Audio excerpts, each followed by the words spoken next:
വർക്കല വെട്ടൂർ കയറ്റാഫീസ് ജംഗ്ഷനിൽ കാർ തടഞ്ഞു നിർത്തി യാത്രക്കാരുമായി വാക്കേറ്റം നടത്തിയ സംഭവത്തിൽ ഇടപെട്ട വർക്കല പോലീസിലെ 2 ഉദ്യോഗസ്ഥർക്ക് നേരെ ആക്രമണം നടത്തിയ 3 പ്രതികളെ പോലീസ് അറസ്റ്റ് ചെയ്തു. നെയ്യാർ ഡാം പെരിഞ്ഞനംകടവ് RS ഭവനിൽ പ്രവീൺ എന്ന 35 വയസ്സുകാരൻ, വെട്ടൂർ വെന്നിക്കോട് കട്ടിംഗ് ഗ്രൗണ്ടിന് സമീപം രേവതി നിലയത്തിൽ ബിജിത്ത് എന്ന 28 വയസ്സുകാരൻ, ഇടുക്കി ഏലപ്പാറ ഫെയർഫിൽ എസ്റ്റേറ്റിൽ ജിജോ എന്ന 29 വയസ്സുകാരൻ എന്നിവരാണ് വർക്കല പോലീസിൻ്റെ പിടിയിലായത്.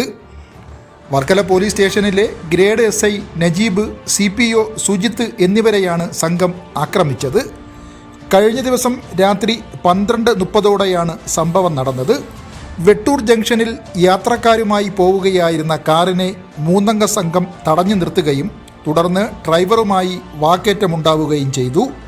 നാട്ടുകാർ വിവരമറിയിച്ചതിനെ തുടർന്ന് സ്ഥലത്തെത്തിയ പോലീസ് യുവാക്കളെ പിന്തിരിപ്പിക്കാൻ ശ്രമിച്ചെങ്കിലും പ്രതികൾ പോലീസിൻ്റെ ഡ്യൂട്ടി തടസ്സപ്പെടുത്തും വിധം ആക്രമണത്തിന് മുതിരുകയായിരുന്നു എന്നാണ് കേസ്. കോടതിയിൽ ഹാജരാക്കിയ പ്രതികളെ റിമാൻഡ് ചെയ്തു. News desk Varkala media.